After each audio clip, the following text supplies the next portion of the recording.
প্রিয় দর্শক, আপনাদের স্বাগত ইস্পাহানি মির্জাপুর 0 আওয়ারে। বৈশাখী টেলিভিশনের সমসাময়িক বিষয়ভিত্তিক আলোচনার নিয়মিত আয়োজন ইস্পাহানি মির্জাপুর 0 আওয়ার। টেলিভিশনের পর্দার পাশাপাশি বৈশাখী টিভির ফেসবুক পেজ এবং ইউটিউবেও অনুষ্ঠানটি দেখবার আয়োজন রয়েছে। প্রতিদিনের মতো আজও নির্ধারিত একটি বিষয়ে কথা হবে আমন্ত্রিত অতিথিদের সঙ্গে। আজকের আলোচনার শিরোনাম প্রসঙ্গ বিচার বিভাগে সংস্কার। এ বিষয়ে কথা বলার জন্যে যে দুজন অতিথি আমাদের মাঝে উপস্থিত রয়েছে তাদের সঙ্গে পরিচয় হয়ে নিচ্ছি। আমার ডানে প্রথমেই আছেন রাষ্ট্র সংস্কার আন্দোলনের প্রধান সমন্বয়ক হাসনাত কাইয়ুম। এরপরে আছেন গণফোরামের সাধারণ সম্পাদক সিনিয়র অ্যাডভোকেট সুব্রত চৌধুরী। এই দুই অতিথির সঙ্গে কথা হবে আজকের নির্ধারিত বিষয়। তবে তার আগে যথারীতি এক নজর দেখে নিচ্ছি বৈশাখী সংবাদের শিরোনাম। জাহাঙ্গীরনগর বিশ্ববিদ্যালয়ে একদল শিক্ষার্থী পিটিয়ে মেরেছে সাবেক ছাত্রলীগ নেতাকে। ঢাকা বিশ্ববিদ্যালয়েও একজনকে পিটিয়ে হত্যা, গ্রেফতার 6। আইন নিজের হাতে না নিতে দেশবাসীর প্রতি স্বরাষ্ট্র উপদেষ্টার আহ্বান। তদন্ত ছাড়া হত্যা মামলার আসামি গ্রেফতার নিষেধ করেছেন। দেশের বাজেট ও জ্বালানি খাতে বছর $2 বিলিয়ন ঋণ দেবে বিশ্বব্যাংক। 100টি গ্যাস কূপ খনন করবে অন্তর্বর্তী সরকার। দেশের সব স্থানে সেনাবাহিনীকে বিচারিক ক্ষমতা দেওয়ার বিপক্ষে মির্জা ফখরুল। শেখ হাসিনা সরকারের জঞ্জাল সরিয়ে অংশগ্রহণমূলক নির্বাচন চান। এবং সরকারি বেসরকারি ব্যাংক থেকে 37,000 কোটি টাকা ঋণ নিয়ে আত্মসাৎ করেছেন সালমান এফ রহমান। তদন্তে দুদক ও সিআইডি।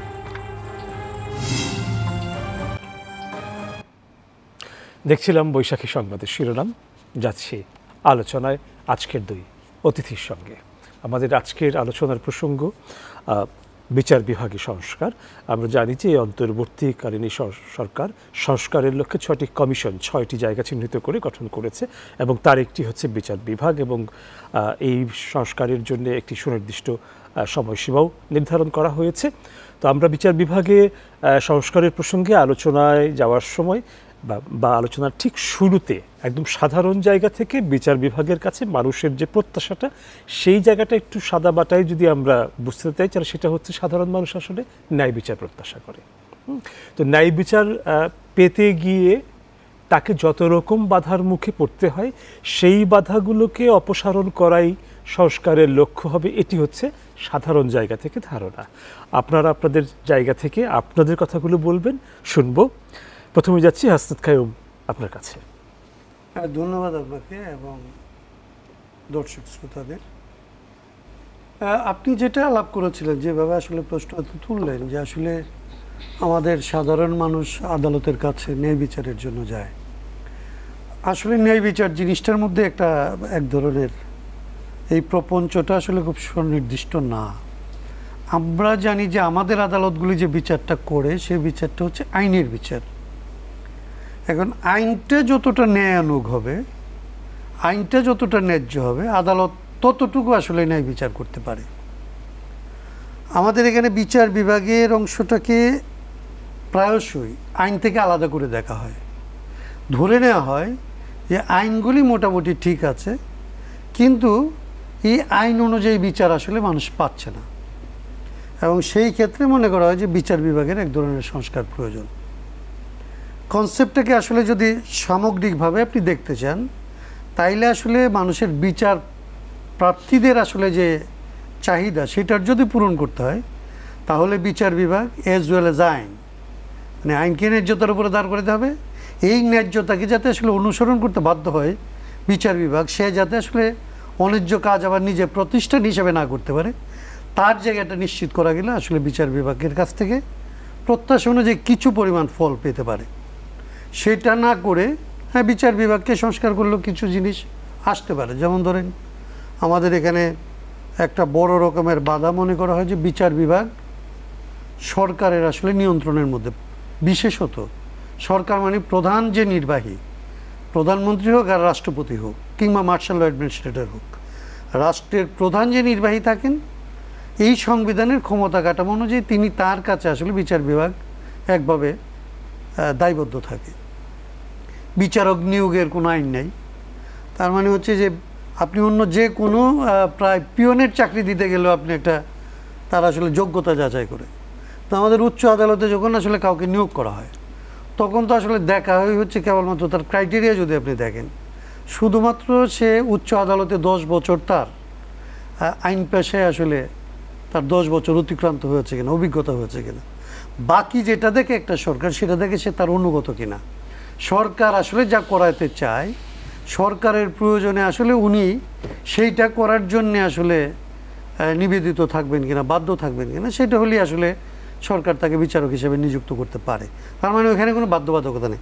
তার মানে হচ্ছে ধরেন আপনার বিচার বিভাগের সংস্কার যদি আপনি করতে চান, বিচারকের যোগ্যতা, বিচারকের নিয়োগের পদ্ধতি, বিচারকের আসলে আইন বিভাগের কাছ থেকে মুক্ত থাকার জন্যে তার বেতন কাঠামো, তার সচিবালয়, অধস্তন আদালতকে তার নিয়ন্ত্রণে আনতে হইলে সাংবিধানিক যে সমস্ত বাধা আছে, যেটা নিয়ে আসলে মাজদার হোসেন মামলায় ডিরেকশন ছিল, সেই রায় না মানার কারণে এসকে সিনহা এটা সর্বশেষ আমাদের যে মাহবুবে আলম অ্যাটর্নি জেনারেল ছিলেন তার সাথে একবার উচ্চবাচ্য করেছিলেন যে আসলে সুপ্রিম কোর্ট বলছিলেন যে আপনারা এটা একটা এরকম সার্কুলার করে আনেন যেটাতে স্বাধীন হয়, অন্তত যে উচ্চ আদালতের সাথে পরামর্শক্রমে বিচারকদের নিয়োগ কিংবা বদলি হবে অধস্তন আদালতে।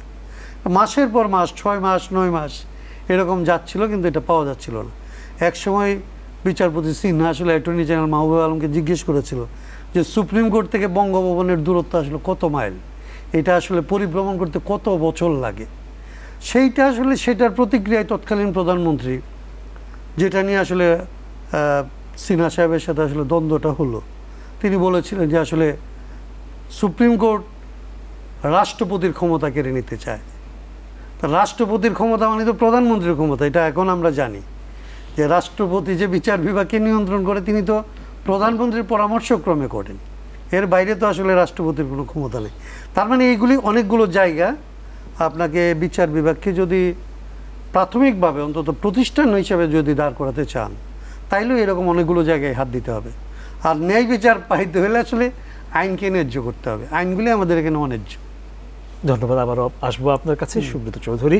প্রশ্ন সেই একটি, মানে আগে যে প্রশ্নটি ছিল সেটাই রইল যে মানে আপনি কিভাবে দেখছেন, কোন জায়গা থেকে কিভাবে সংস্কারের। আচ্ছা, বাংলাদেশের স্বাধীনতা 53 বছর পার হয়ে গেল। আমরা অন্যান্য বিভাগগুলো সম্পর্কে সংস্কারের কথা বলছি, একই সাথে আবার বিচার বিভাগের সংস্কারের কথা বলছি।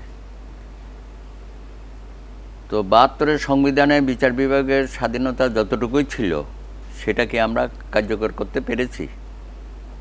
সংবিধানেরই তো সংস্কার প্রয়োজন, সেখানে যেগুলো বাধা আছে সেটা কমিশন করা হয়েছে।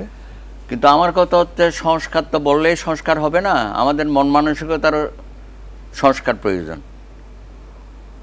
সংস্কার তো একটা চলমান প্রক্রিয়া, এটা নতুন নতুনভাবে আবার কমিশন করা। এই যেমন আমরা ঢাকঢোল পিটিয়ে 111-এর সময় বিচার বিভাগের স্বাধীনতা ঘোষণা করে দিলাম, বিশাল অনুষ্ঠান করলেন মঈনুদ্দিন সাহেব, ফখরুদ্দিন সাহেব চিনমূর্তিতে। তো আমরা তো ভেবে নিলাম যে আনুষ্ঠানিকভাবে তাইলে আমরা এতদিন পরে আবার স্বাধীন হলাম আর কি, 2000 সম্ভবত 2007। তার আগেই তো মাজদার হোসেন মামলার রায় ছিল। সমস্যা হয়েছে কি, এখন বিচার বিভাগের তো একজন গার্জিয়ান আছে যাকে বলি প্রধান বিচারপতি, এবং সংবিধানের রক্ষক ও সুপ্রিম কোর্ট, এবং তার চিফ হচ্ছে প্রধান বিচারপতি। তাহলে প্রধান বিচারপতির কাজটা কি? ওনারই তো এগুলো সব দেখভাল করার কথা। উচ্চ আদালতও দেখবেন, আপিল বিভাগ, হাইকোর্ট বিভাগ এবং নিম্ন আদালত।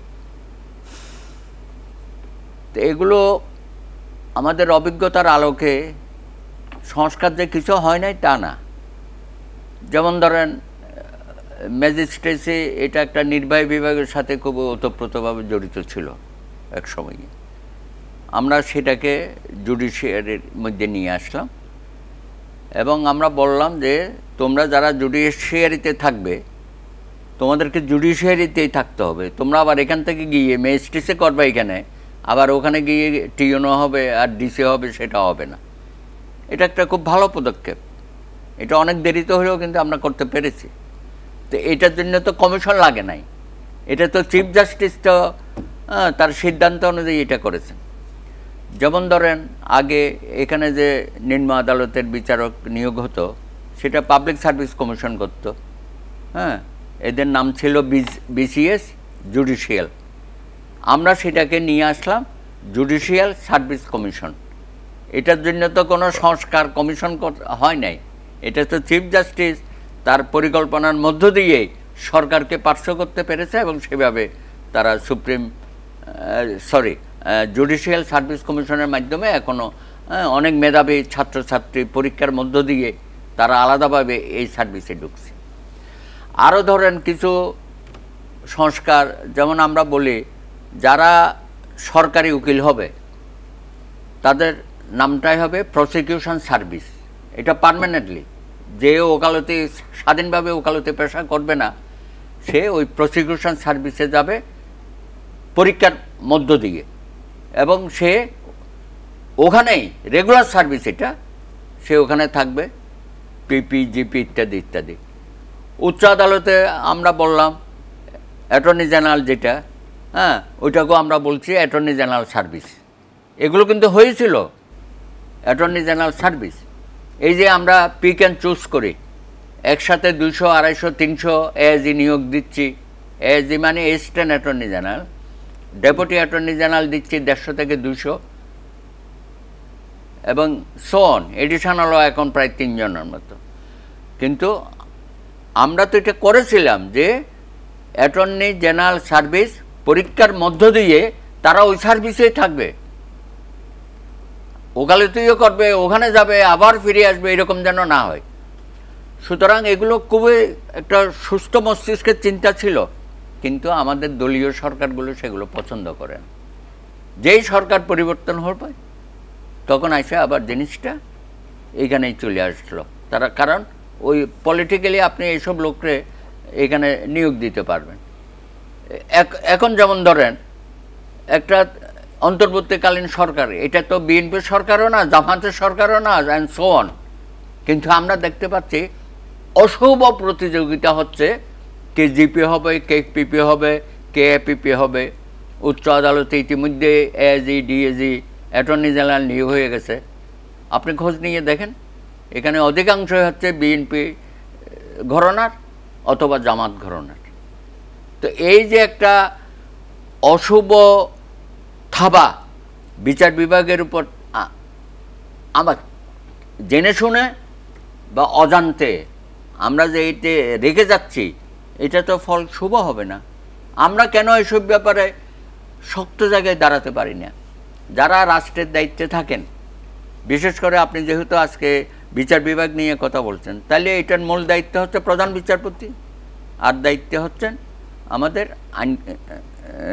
আইন মন্ত্রণালয়, যিনি উপদেষ্টা আছেন। তো উনি তো লয়ের ছাত্র, লয়ের টিচার। হ্যাঁ, আমরা তো আশা করি যে উনি ভালো কিছু ডেলিভারি দেবেন, উচ্চ মার্গের কিছু ডেলিভারি আমরা ওনার থেকে আশা করি। ভালো অধ্যাপক, হ্যাঁ, ভালো আলোচনা করেন, ভালো লেখেন, তো অত্যন্ত উপযুক্ত একজন ব্যক্তি আইন মন্ত্রণালয়ের দায়িত্ব আছে। তো আমি আপনাদের মাধ্যমে অনুরোধ করব, এই যে নিয়োগ প্রক্রিয়াটা হচ্ছে এই ব্যাপারে আরও সচেতন হওয়া। তা নাহলে তা আমাদের লাভটা কি? এত রক্তের মধ্য দিয়ে আমরা বারবার পরিবর্তন আনছি, কিন্তু আমরা আমাদের মূল লক্ষ্যে যেতে পারছি না। কাগজে কলমে আপনি সংস্কার কথা আবার আসছে। হ্যাঁ, অত্যন্ত একজন জ্ঞানীগুণী মানুষকে এখানে শাহ মোহাম্মদ আবু নঈম, আমাদের সাবেক বিচারপতি, ওনার প্রতি অন্যায় করা হয়েছে। ওনাকে সুপারসিড করে হ্যাঁ অন্যদের প্রধান বিচারপতি করা হয়েছে। উনি অত্যন্ত নীতিবান লোক, যে কারণে উনি কিন্তু রিজাইন করেছিল। তো সেরকম একজন লোককে দায়িত্ব দেওয়া হয়েছে, নিশ্চয়ই উনি অনেক ভালো কিছু করবেন। কিন্তু আমার কথা হচ্ছে, কমিশনের মাধ্যমে সংস্কারের থেকেও বড় কথা আইন মন্ত্রণালয়ে যিনি দায়িত্বে আছেন তিনি তার কাজটা করছেন কিনা, এবং প্রধান বিচারপতি যারা হয়ে আসছেন সবার কাছ থেকে তো আমরা আশানুরূপ তাদের কার্যক্রম দেখি নাই। পরিকল্পনা, মহাপরিকল্পনা অনেকে নিয়েছেন, অনেক প্রধান বিচারপতি, শেষ পর্যন্ত দেখে সব কাগজে কলমেই থাকছে। এই যে ইমিডিয়েট পাস যিনি চলে গেলেন ওবায়দুল হাসান, সেও তো একটা পরিকল্পনা হাজির করেছিল, কিন্তু কার্যত তো কিছু করতে পারলেন না উনি। কোনো পরিবর্তন আমরা হাইকোর্টও দেখি নাই, নিম্ন আদালতগুলোতেও দেখি নাই। বর্তমান মাননীয় প্রধান বিচারপতি অত্যন্ত যোগ্য, সৎ, মেধাবী এবং এই ধরনের একজন প্রধান বিচারপতি আমরা বহুদিন পরে পেয়েছি। হ্যাঁ, অতীতে তো অনেক প্রধান বিচারপতির কথা আমরা শুনি, সবার কথা তো আমরা বলি না, মোর্শেদের কথা আমরা বলি, জাস্টিস মুস্তফা কামালের কথা বলি, জাস্টিস হাবিবুর রহমানের কথা, এমনকি জাস্টিস শাহাবুদ্দিন সাহেবও, হ্যাঁ, তাদের যে অসাধারণ পারফরমেন্স আমরা দেখেছি। কিন্তু সেরকম সব প্রধান বিচারপতির কথা তো বলতে পারছি না।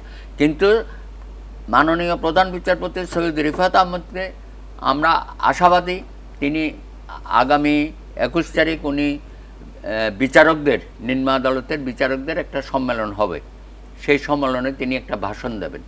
আমরা শুনতে পাচ্ছি তিনি সেই দিন বিচার বিভাগ নিয়ে একটা তার পরিকল্পনা তিনি সেই দিন জাতির সামনে উত্থাপন করবেন ওই বিচারকদের সবাই। আমরা অপেক্ষা করি যে তিনি কি পরিকল্পনা দিচ্ছেন। তারপর আমরা সকলে মিলে, আইনজীবীরা, বিচারকরা, বিচারপতিরা, তাকে কিভাবে সহযোগিতা করা যায় আমরা অবশ্যই দেখব। আবারও আসবো আপনার কাছে। হাসনাত কাইয়ুম, আসছি আপনার কাছে। যে কথাগুলো বলছিলেন সিনিয়র অ্যাডভোকেট সুব্রত চৌধুরী, একটা ব্যাপার এখান থেকে কিন্তু খুব পরিষ্কার, সেটা হচ্ছিল যে বিধিবিধান যাই থাকুক না কেন, হ্যাঁ, রাজনৈতিক সদিচ্ছার জায়গাটি যদি নিশ্চিত না হয়, হ্যাঁ, সেক্ষেত্রে একটা গোলমাল রয়ে গেল। আবার এই কথার মধ্যে একটা গোলমাল থাকলো যে রাজনীতি সদিচ্ছা মানে তো রাজনীতি সংশ্লিষ্ট একটা বিষয়, তাকে কেন বিচার বিভাগের সঙ্গে সদিচ্ছা নিয়ে আসতে হবে? তো এই জায়গাটা একটু শুনতে চাই আপনার কাছ থেকে। আমার সুব্রতদা যেগুলি বলছে এগুলো তো খুব প্র্যাকটিক্যাল, ধরেন আমাদের ডেইলি রুটিনের মধ্যে যে সমস্ত জায়গাগুলি পড়ে, সাধারণভাবে দেখলে এরকমই মনে হয় যে আমরা আসলে কাজটা ঠিক মতো করি না। এবং এটা একটা ধরেন বিচারিক পদ্ধতি, মানে বিশ্লেষণের পদ্ধতি, যে আমাদের লোকরা আসলে আমরা যথেষ্ট পরিমাণে সিনসিয়ার না, বা আমরা যথেষ্ট পরিমাণে দায়িত্বশীল না, সেই জন্যে আসলে সমস্যাগুলি হয়, এটা একভাবে দেখা যায়। আবার আরেকটা জিনিস, আমরা যখন আসলে সিস্টেমকে যখন ধরি, আমরা দেখি যে আসলে যথেষ্ট দায়িত্বশীল হওয়ার ক্ষেত্রে সিস্টেম একটা খুব বড় গুরুত্বপূর্ণ ভূমিকা পালন করে। আমরা যে বিচার বিভাগের মধ্যে আছি, যেই ধরনের বিচার প্রক্রিয়ার মধ্যে আছি, যে ব্যবস্থাটা আমাদের শুরু হয়েছিল, আপনাকে খুব ইন্টারেস্টিং একটা ইনফরমেশন দিতে পারি আমি আপনাকে, যে সুপ্রিম কোর্ট অলওয়েজ একটা পলিটিক্যাল কোর্ট হিসেবে কাজ করছে।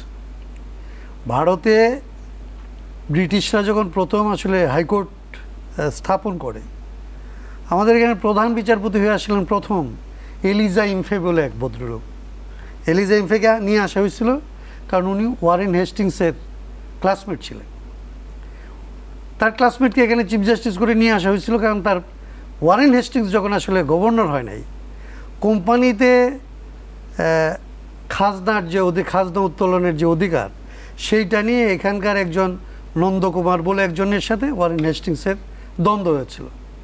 ওয়ারেন হেস্টিংস এখানকার গভর্নর হওয়ার পরে স্বাভাবিকভাবে তিনি গভর্নর জেনারেল হন, এবং তিনি যখন আসলে এই ক্ষমতা পান তখন তার ক্লাসমেটকে এখানে চিফ জাস্টিস করে নিয়ে আসেন, এবং নন্দকুমারের বিরুদ্ধে ফাঁসির আদেশ আসলে তার মাধ্যমে হয়, যেটা পরবর্তীতে ইংল্যান্ডে এটাকে জুডিশিয়াল কিলিং হিসেবে চিহ্নিত করা হয়েছিল। তো আমি বলছি যে এইটা হচ্ছে আমাদের ঐতিহ্য।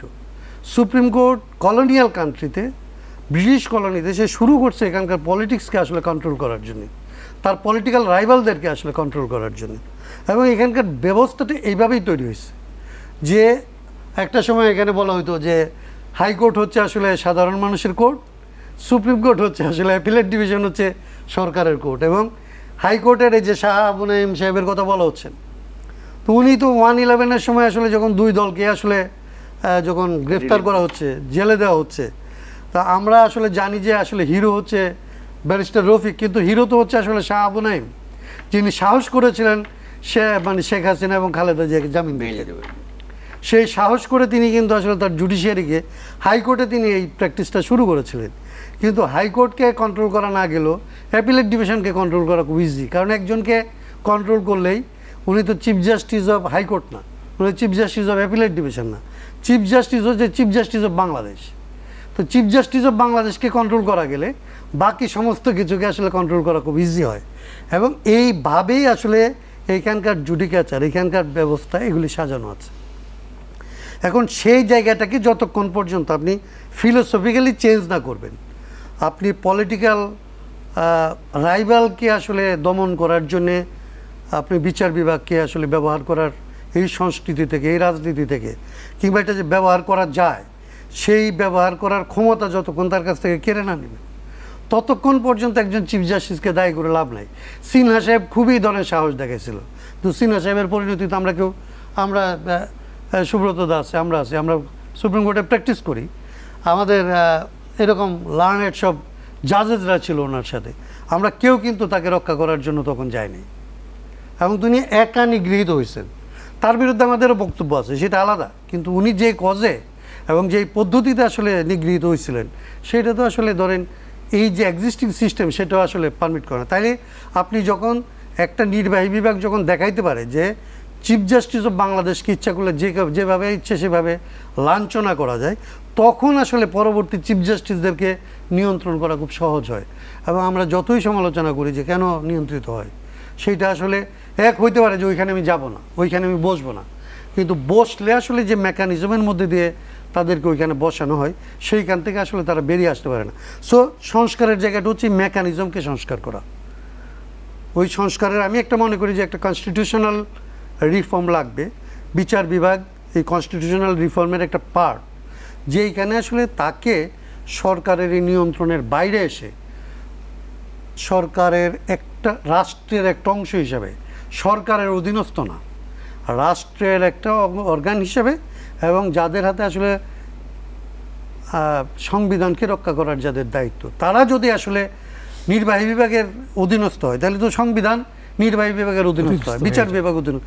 সো এই জায়গাগুলি হচ্ছে খুব ভেরি ভাইটাল জায়গা, যেটাকে আপনার রিফর্ম করতেই হবে যদি আপনি এখানে ডেমোক্রেসি করতে চান। আর ডেমোক্রেটিক সিস্টেম না করে এমনি যদি সংস্কারের কথা বলে আরেকটা ভোট করার জন্য, ভোট কাটার জন্যে, জনপ্রিয় হওয়ার জন্য করে, সেটা অন্য কথা। কিন্তু যদি এখানে কেউ গণতান্ত্রিক ব্যবস্থা চালু করতে চায় তাহলে অবশ্যই সংবিধানের এই জায়গাগুলি মানে বিচার বিভাগ সম্পৃক্ত জায়গাগুলিকে অনেক বেশি গুরুত্ব দেওয়া আসলে। ধন্যবাদ। আমাদের আলোচনা চলবে, একটা বিরতির সময় হয়ে গেছে, তারপর ফিরবো আবার আপনাদের কাছে। প্রিয় দর্শক, ইস্পাহানি মির্জাপুর 0 আওয়ারে সময় হয়েছে একটা বিরতির, ফিরবো অল্প সময়ের ভেতর, আশা করি সঙ্গেই থাকছেন।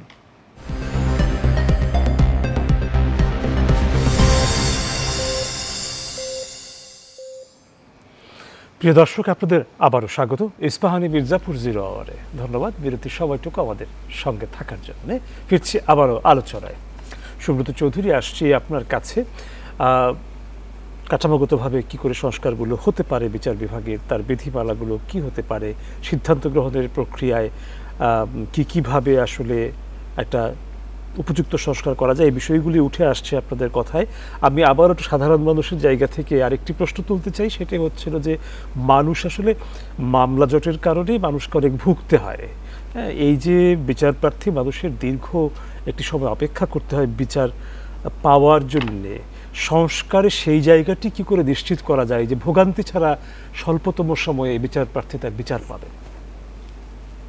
না দেখুন, এখন তো লাখে লাখে মামলা স্তূপ হয়ে আছে বাংলাদেশে। সাধারণভাবে আমরা দেখি যে নিজেদের মধ্যে যদি কোনো এনিমিটি থাকে, বিশেষ করে গ্রামে এটা দেখা যায় যে তার বিরুদ্ধে একটা মামলার টুকি দাও। মানুষের এটা একটা এই প্রবণতাটা একমাত্র আমাদের বাঙালিদের মধ্যে আমরা বেশি করে দেখি আর কি, হয়রানির মধ্যে ফেলে দেওয়া, মামলা টুকা মানে হয়রানির মধ্যে ফেলে দেওয়া। সুতরাং কিছু মামলা হয় এগুলোর কোনো সাব্যস্ত কিছুই নেই, এই ধরনের মামলায় বেশিরভাগ হয়ে যায় জিদাজিদির থেকে। আর বাস্তবা হচ্ছে ধরেন এখানে তো একটা সিভিল জুরিসডিকশন আর একটা ক্রিমিনাল জুরিসডিকশন। ক্রিমিনাল জুরিসডিকশনও এখন মামলা স্তূপে ধীর গতিতে চলছে। এক একটা কোর্টে শত শত মামলা তার নথিতে আছে। আর সিভিলে তো এটা ওই ঠাকুরদা বা তার আগের কেউ দাদা শুরু করেছে, মাঝখানে তার বাবা, তারপরে ছেলে, তারপরে নাতিপুতি পর্যন্ত চলছে সিভিল মামলা। এত সেখানে দেখা যাচ্ছে পর্যাপ্ত সংখ্যক বিচারক আমরা দিতে পারছি না। এটা কিন্তু দেখতে হবে। এখনো আমরা দেখি যে বহু জায়গায় বিচারকের আসন খালি। আমরা এই বিষয়টা যিনি মন্ত্রী হন, অধিকাংশ তো আমাদের আইনজীবীরাই মন্ত্রী হয় স্বাভাবিক কারণেই। ওনারা এই কথাগুলো যখন বারে থাকে খুব আমাদের মতো বলে, কিন্তু দায়িত্ব নেওয়ার পরে আমরা সেটার কোনো পরিবর্তন আমরা দেখি না। তো সেই ব্যাপারে আমি বলেছিলাম প্রধান বিচারপতি তাকে গুরুত্ব সহকারে এটা দেখতে হবে। তারপরে এই মামলা মোকদ্দমার মধ্যে বিচার প্রার্থীরা যে হয়রানির শিকার হয়, হয়রানি তো শুরুই হয় লয়ারের চেম্বার থেকে। আমরা লয়ারও বিচার প্রার্থীদের সাথে অনেক ধরনের ব্যবহার করি যেগুলো গ্রহণযোগ্য না, আমাদের ইতিহাসের সাথে যায় না। আবার ওই আইনজীবীদের চেম্বারের মধ্যেও মোহরি থাকে, হ্যাঁ, আরও স্টাফরা থাকে, সেখানে একবার নিগৃহীত হয়। তারপর কোর্টে গিয়ে পেশকার, হ্যাঁ, তারপরে জজ সাহেবের আবদালি, তাদের দ্বারাই আরেকবার নিগৃহীত হয়। তারপরে জজ সাহেব উপরে বিচার করতেছে, নিচে পেশকার যে অনিয়মগুলো করে অনেক সময় উনি দেখেও দেখে না, এগুলো ওপেন সিক্রেট।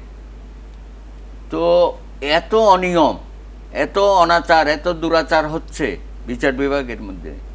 মানুষ ন্যায় বিচার তো পরের কথা, সে তো বিচারের দ্বারে পৌঁছানো তো তার জন্য একটা কষ্টকর হয়ে যায়। সেই জায়গাটি বুঝতে চাচ্ছিলাম। এবং মামলার তারিখ, আমরা লয়াররা এত মামলার তারিখ নিয়ে একের পরে হাজিরার জন্য তাকে একবার দিতে হয়। আবার মামলা যখন শুনানি শুরু হয়, সাক্ষী শুরু হয়, প্রত্যেক তারিখে তারিখে নিম্ন আদালতে দিতে। উচ্চ আদালতে অবশ্যই আমরা একবারেই নিই নাকি, হ্যাঁ, আমরা ওই তারিখ 100 তারিখ হলেও আমরা ওই যেটা আমাদের এতে থাকে ক্লায়েন্টের সাথে, এখানে কিছুটা হয়তো তারা স্বস্তিতে মামলা করতে পারে।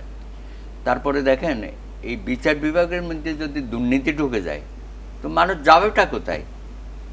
উপরেও দুর্নীতি হচ্ছে, নিচেও দুর্নীতি হচ্ছে, এবং ওই দুর্নীতির অংশীদার কিন্তু আমরা আইনজীবীরাও আছি।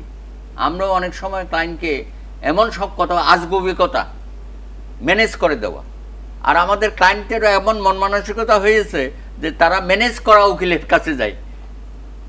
যারা ম্যানেজ করতে পারবে তাদেরকে তারা প্রেফার করে। এটা গেল একটা। আরেকটা হচ্ছে দলবাজি, সিন্ডিকেট। সরকারি দলের উকিল তারা নাকি কোর্টে বেশি বেনিফিট পায়, এবং এটা নিম্ন আদালতেও একটা সিন্ডিকেট হয়, দলবাজি সিন্ডিকেট।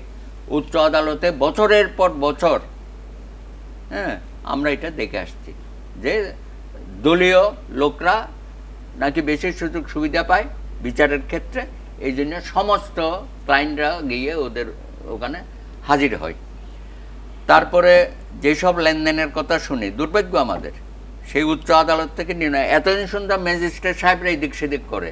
এখন উচ্চ আদালত সম্পর্কে যেসব লেখালেখি হয়েছে, কথাবার্তা হয়েছে, জানেন আজকে উচ্চ আদালতের 3 জন বিচারক প্রায় 5 বছর ধরে কোনো ইয়েতে নাই, বিচারিক কার্যক্রমে নাই। তাদের বিরুদ্ধে অভিযোগ আছে, বিরাট লেনদেনের অভিযোগ আছে। তো তুমি যদি অভিযোগ থাকে, তাকে যদি বিচারিক কার্যক্রম থেকে দূরে সরায় রাখো, তাহলে তুমি সুপ্রিম জুডিশিয়াল কাউন্সিল করে তাদের বিরুদ্ধে ব্যবস্থা নাও। সত্যি সত্যি যদি তারা দোষী হয় তাহলে বলে দাও, অব্যাহতি দিয়ে দাও। আর যদি সে দোষী না হয়, তুমি রাষ্ট্রের সমস্ত সুযোগ সুবিধা সে পাচ্ছে। একজন বিচারপতি যা সুযোগ সুবিধা পায়, বেতন থেকে শুরু করে গাড়ি থেকে বাড়ি থেকে সবই পাচ্ছে, কিন্তু আমরা তার কাছ থেকে কোনো বিচারিক কার্যক্রম পাচ্ছি না। তো এই একটা চোখের সামনে গত 5 বছর ধরে যদি উচ্চ আদালতে এই কর্মকাণ্ড হয়, আপনি নিম্ন আদালতে আসেন, আমাদের বিচারপতিরা দায়িত্বে থাকেন, বিভিন্ন জেলার, তারা সফরে যান, সফরে গিয়ে অনেক সময় অনিয়ম দেখে, নথি টথি দেখে অনিয়ম পেলে সেটার বিরুদ্ধে ব্যবস্থা নেওয়ার কথা বলে। সিনহ তো এরকম ঢাকা জজ কোর্টের 2 জন বিচারককে অনিয়মের কারণে চাকরি থেকে অব্যাহতি দেওয়ার জন্য তিনি সুপারিশ করেছিল।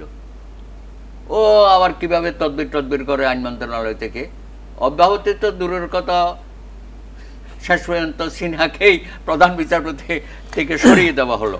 তো এই এত সব অনিয়মের মধ্যে আমরা আছি। গতকালকে আমাদের মাননীয় প্রধান বিচারপতি তিনি আমাদের উচ্চ আদালতের কর্মকর্তাদের নিয়ে একটা মিটিং করেছে। সেখানে তিনি 12 দফা দিয়েছে এই অনিয়মগুলো সম্পর্কে। সব তো আর কাগজে কলমে লিখতে পারে না, যারা বুঝার তারা বুঝবে আর কি। সেখানে এইসব কথার একটা ইঙ্গিত আছে, হ্যাঁ, যে এইটা করা যাবে না, ওইটা করা যাবে না, সেটা করা যাবে না, ফাইল আনা নেওয়ার ক্ষেত্রে উচ্চ আদালতে জানেন নিচের থেকে ফাইল কোর্টে নিয়ে আসতে সেখানেও লেনদেন করতে হয়। আমরা এই বিষয়টাই, এই যে আলোচনাটা এখানে আপনার সঙ্গে যখন এই মুহূর্তে হচ্ছে, শুরুটা হচ্ছিল দীর্ঘসূত্রিতার অবসান কি করা কিভাবে হতে পারে, এবং সেই আলোচনাটা রেশ ধরে দুর্নীতির জায়গাটাও আসলো। তো এই দুটো বিষয় একটু আস্তাদ কাইম আপনার কাছ থেকেও শুনবো। আসলে বিচার বিভাগের ভেতরে যদি দুর্নীতির ভূত বসে যায় তাহলে তো বড্ড সংকটের কারণ হয়ে দাঁড়ায়। হ্যাঁ, নিশ্চয়ই। আপনি যেটা বললেন, যে দাদা যেটা বললেন, যে আসলে আমাদের দেশে, মানে আমাদের দেশে না, সারা দুনিয়া জুড়ে আপনি আসলে দুর্নীতি হোক, অপরাধ হোক, আপনি সামাজিকভাবে কিংবা আসলে রাষ্ট্রীয়ভাবে এগুলি শোধন করার পথ কি? মনে করে একটা বিচারের ভেতর দিয়ে হবে, এবং বিচারের ক্ষেত্রে আমাদের দেশের মানুষ এবং সারা দুনিয়ার মানুষ যারা বিচারক তাদেরকে মনে করে হচ্ছে নেক্সট টু গড। ওনারা হচ্ছে দুনিয়াতে আসলে আল্লাহর প্রতিনিধিত্ব করেন, ওনারা আসলে জাস্টিস এস্টাবলিশড করেন। এখন জাস্টিস যারা এস্টাবলিশড করবেন তাদের তো অ্যাকাউন্টেবিলিটি করি। আমরা তাদের স্বাধীনতার কথা বললাম ধরেন এর আগে পর্যন্ত, যে তাকে স্বাধীনতা দিতে হবে। তো স্বাধীনতা মানে তারপরে কি? দুই কারণে ধরেন স্বাধীনতা লাগতে পারে। একটা হচ্ছে যে ধরেন আমার সাথে সরকার বিচারকদেরকে দাবায় রাখতে চায়, ন্যায় বিচার করতে দেয় না, সেই ক্ষেত্রে আপনি মনে করতে পারেন একটা প্রাতিষ্ঠানিক স্বাধীনতা লাগবে, সরকার যাতে তাকে দাবায় রাখতে না পারে, ন্যায় বিচার করতে যাতে তাকে বাধা না দিতে পারে, কিংবা অন্যায় করতে যাতে তাকে বাধ্য না করতে পারে। এখন আমি নিজে যদি এটার অংশী হই, আমি নিজেই যদি সরকারের অংশ হই, আমি নিজে যদি স্বপ্রণোদিত হয়ে আসলে অপরাধ করি, আমি নিজে যদি স্বপ্রণোদিত হয়ে সরকারের সার্ভিস দেই, তাহলে আমাকে স্বাধীন করে দেওয়ার পরে কি হবে? আমি তো খুবই স্বাধীনভাবে আসলে সমস্ত অপরাধগুলি করব। তো সেইটার জন্য অ্যাকাউন্টেবিলিটি আসলে লাগে, সমস্ত ক্ষেত্রেই লাগে। আমাদের এখানে ৭২-এর সংবিধানে এই জাজেসদের অ্যাকাউন্টেবিলিটির জন্য পার্লামেন্টের কাছে আসলে যাওয়ার কথা ছিল, এবং পার্লামেন্ট এটাকে আসলে তাদের ব্যবস্থা করতে পারবে, তাদের বিরুদ্ধে পদক্ষেপ নিতে পারবে, এরকম ধারণা ছিল, বা সংবিধানে এরকম একটা প্রকল্প ছিল। পরবর্তীতে এটাকে চেঞ্জ করা হয়, চেঞ্জ করে, কারণ পার্লামেন্ট থাকে না, পার্লামেন্টকে আবার সিনহাবাবুর ভাষায় বলতে হয় যে ব্যানানা পার্লামেন্ট। কারণ এই পার্লামেন্ট কেনা বেচা হয়, এই পার্লামেন্ট ৭০ আর্টিকেলের জন্য একজনের কথাই চলে, সে আসলে কোনো পার্লামেন্টারিয়ান হয় না, সে আসলে একটা দলদাস হয়। জনগণের ভোট নিয়ে এসে তারপরে সে একটা দলের প্রধানের আসলে দাসে পরিণত হয়। তো সেটা তো পার্লামেন্ট হয় না। তাহলে তার কাছে অ্যাকাউন্টেবল থাকলে তো আসলে জনগণের যেটা, সে অ্যাকাউন্টেবিলিটি তৈরি হয় না। তাহলে বলা হলো যে আসলে জুডিশিয়াল কাউন্সিল করা হবে। জুডিশিয়াল কাউন্সিলের এক্সপিরিয়েন্স দাদা বলতেছে, তার মানে কোথাও না কোথাও অ্যাকাউন্টেবিলিটি লাগবে। এখন এই অ্যাকাউন্টেবিলিটি যদি জুডিশিয়াল কাউন্সিলের হয়, তাহলে জুডিশিয়াল কাউন্সিল যদি আসলে ধরেন কাজ না করে, তাহলে কী হবে? তো সেখানে কি পত্রিকা ধরেন, পত্রিকা হইতে পারে, পার্লামেন্ট হইতে পারে, কোথাও না কোথাও আসলে পিপলের কাছে, মূলত ওই অ্যাকাউন্টেবিলিটি পিপলের কাছে যাইতে হবে। আপনি তাকে স্বাধীনতা দিতে পারেন, কিন্তু এটার একটা সীমা লাগবে। এইটা হচ্ছে সংস্কারের আরেকটা জায়গা হওয়া উচিত মনে করি আমরা, যে বিচারকদের একটা এক্সাম্পল সেট করতে হয়। জাজমেন্টের সম্পর্কে বলা হয় যে আসলে জাস্টিস সম্পর্কে বলা হয় যে আপনি কেবলমাত্র একটা প্রপার জাজমেন্ট দিলেন এটাই যথেষ্ট না, এখানে যে প্রপার জাজমেন্ট হয়েছে এটা আসলে শো করতে হয়। জাজমেন্ট সম্পর্কে এটা হচ্ছে, কারণ অন্যদেরকে আপনি দেখাইতে চান যে আপনি আসলে যদি অপরাধ করেন তাহলে তার শাস্তি হয়, তার মানে এটাকে শো করতে হয়। তো বিচারকদের তো আসলে তাদের পিউরিটি শো করতে হবে। তো আমাদের এখানে বিচারকদের ধরেন, ভারতে বিচারকদের ধরেন তাদের নিজেদের আয়ের আসলে একটা বিবরণ দেয়। আমাদের এখানে অনেকবার কথা হচ্ছে যে বিচারপতিরা তাদের আসলে সম্পদের বিবরণী দেবেন, নিজেরা এখানে শেষ করে আপনার বিজ্ঞাপন। না, আপনি শেষ করতে হবে না, আমরা আপনার কথাটা শুনবো, একটু বিরতির যাচ্ছি, যেখানে আমরা গেলাম সেখানে আবার আসবো আপনার কাছে। প্রিয় দর্শক, ইস্পাহানি মির্জাপুর 0 আওয়ারে সময় হয়েছে আরও একটা বিরতির, ফিরবো অল্প সময়ের ভেতর, আশা করি সঙ্গেই থাকছেন।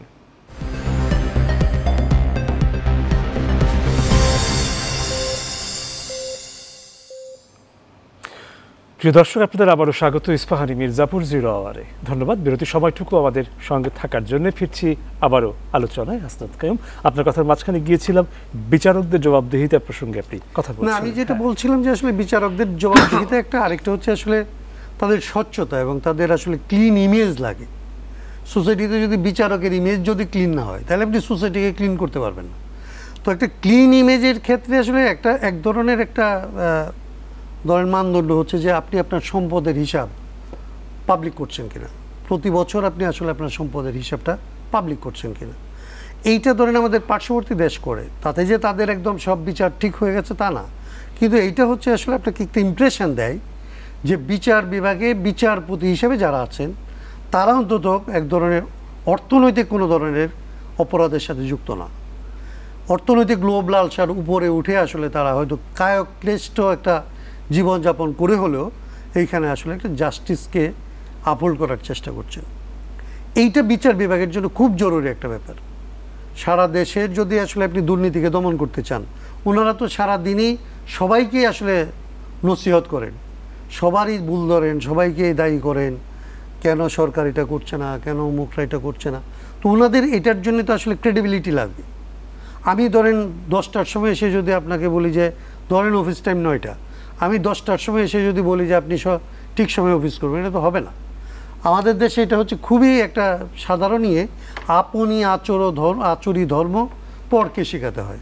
বিচার বিভাগ হচ্ছে সেই জায়গা যেখানে যারা নিজেদেরকে আসলে ওই রকম ক্লিন ইমপ্রেশন দিয়ে অন্যদেরকে আসলে বাধ্য করতে পারে যে আসলে তোমরা ক্লিন হও। তো সেইগুলো সংস্কারের একটা জায়গা হইতে হবে। আমি মনে করি যে এরকম অনেকগুলো জায়গা বাংলাদেশের বিচার বিভাগকে আসলে যদি বাংলাদেশের সমাজকে যদি আসলে গণতান্ত্রিক এবং আসলে দায়বদ্ধ একটা জবাবদিহিতাপূর্ণ একটা ব্যবস্থার মধ্যে আনতে হয়, তাহলে বিচারকদেরকে জবাবদিহিতার ভিতরে আসতে হবে এবং স্বপ্রণোদিত হয়ে আসতে হবে। তাদেরকে কেউ বাধ্য করে এটা আমরা চাই না। আমরা চাই যে আসলে তারা নিজেরা এক্সাম্পল হোক, যাতে আসলে অন্যরা তাদেরকে অনুসরণ করে, আমরা অনুসরণ করে আসলে সমাজে আসলে জবাবদিহিতার চর্চাটা আমরা যা আসলে যেন শুরু করি। এটা আইনের দিক থেকে একরকম যেরকম হবে, সাংস্কৃতিক দিক থেকেও আসলে এটাকে এগিয়ে নিয়ে যাওয়ার দায়িত্ব আছে। তো আমি মনে করি যে আমাদের বিচারকদের এই দায়িত্ব পালন করা উচিত। ধন্যবাদ। সুব্রত চৌধুরী, আপনার কাছে আসছি। একটু আমাদের যখন বিচার বিভাগের স্বাধীনতা প্রসঙ্গে কথা ওঠে বা সংস্কারের প্রসঙ্গে কথা ওঠে, তখন হচ্ছিল তার আর্থিক স্বাধীনতার ব্যাপারটি কেউ কেউ বলে থাকেন, আবার বিচারকদের বদলি পদায়ন এই জায়গাগুলিতেও কেউ কেউ আলোকপাত করেন। তো সবাই খুবই কম। আপনি আপনার আপনি যেসব পয়েন্ট রেজ করলেন না, সব জায়গায় অরাজক পরিস্থিতি আর কি, কত নিয়ম শৃঙ্খলার মধ্যে আমরা নাই। আরও দেখেন কঠিন অবস্থা, এই যে জাস্টিস ডিলেড, জাস্টিস ডিনাইড, আবার আরেকটা দেখেন জাস্টিস হারিড, জাস্টিস বারিড।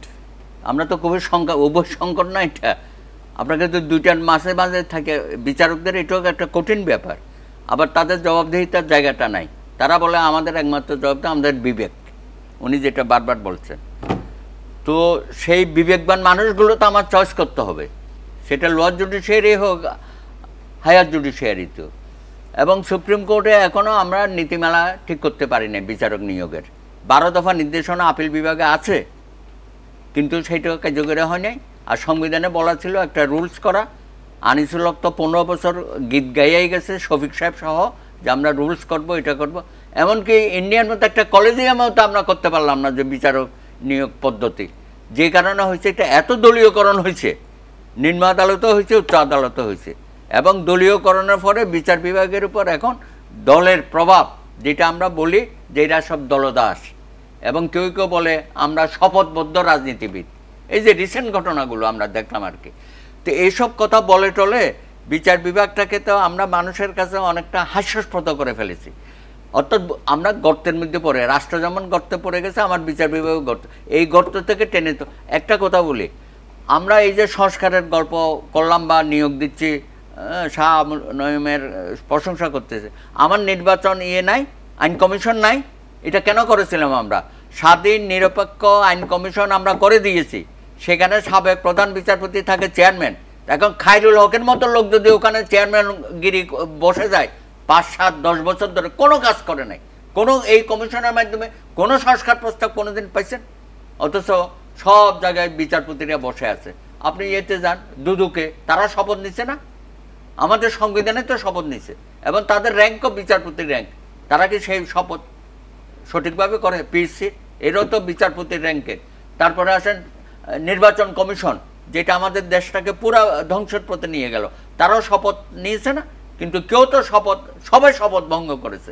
সুতরাং এই জায়গাগুলো আমাদের, উনি যেটা বলেন রাষ্ট্র সংস্কার, রাষ্ট্র মেরামত, বৈষম্য বিরোধী ছাত্র আন্দোলনে তারাও বলছে আমরা ফেসিস্ট গেছে, কিন্তু আমরা সবাই এখন রাষ্ট্র সংস্কারের মধ্যে আছি, তাই না? এই ছাত্রদের, তরুণদেরকে তো আমাদের ধারণ করতে হবে। রাজনৈতিক দল আমাদের রাজনৈতিক দলগুলোরও মেরামত করা প্রয়োজন। আমরা নিজেদের কথা বলছি না, আমাদের দলের মধ্যে গণতন্ত্রায়ন, আমাদের নিজেদের চাল চলন আচার, আমাদের বক্তব্য, সেগুলোর মধ্যেও আচরণের মধ্যেও আনা দরকার। এবং আমরা অশুভ যে প্রতিযোগিতা, ক্ষমতায় যাওয়ার যে অশুভ প্রতিযোগিতা, এখান থেকে যদি আমরা বেরোতে না পারি, তাহলে ওই 53 বছর যা হয়েছে, আমরা এবার আন্দোলনের সফলটা আমরা ব্যর্থ হয়ে দিতে পারি না। সেটা আপনি বিচার বিভাগ দিয়েই বলেন, বা অন্যান্য নির্বাহী বিভাগ বলেন, বা আমাদের আইনসভা বলেন, আমরা নিশ্চয়ই এখানে এই বিপ্লবের, এই গণ আন্দোলনের সফলতা আমরা অবশ্যই আমরা করব সবাই মিলে। এবং সেটা সংস্কারের মাধ্যমেই হোক, বা যেটুকুন আমরা পেয়েছি বা আমাদের আছে, সেটাকে আরও কীভাবে উন্নত মানের করতে চাই। অর্থাৎ আমার কথা হচ্ছে, যেখানে যার যোগ্যতা আছে, যে চেয়ারে যার বসার দরকার, জাতি মনে করবে, সে যেন সেই চেয়ারে বসে এবং সঠিকভাবে সেই কাজটুকু করে, সততার সাথে, সাহসিকতার সাথে এবং বিবেকের সাথে। সেই বিবেক সম্পন্ন মানুষগুলো আমরা পাচ্ছি না। ধন্যবাদ। সময়ের অভাবে আলোচনা শেষ করতে হচ্ছে। আসলে এই বিষয়গুলো এমন যে লম্বা একটা সময় জুড়ে হয়তো কথা বললে কিছুটা আসলে স্বস্তি এবং তৃপ্তি পাওয়া যায় শেষ করতে হচ্ছে, যেহেতু সময় শেষ। বিদায় নিচ্ছি আপনাদের কাছ থেকে, প্রিয় দর্শক, বিদায় নিচ্ছি আপনাদের কাছ থেকেও। দেখা হবে আবারও ইস্পাহানি মির্জাপুর জিরাওয়ারে, কথা হবে অন্য কোনো প্রসঙ্গে। সে পর্যন্ত সবাই ভালো থাকুন, সুস্থ থাকুন, শুভরাত্রি।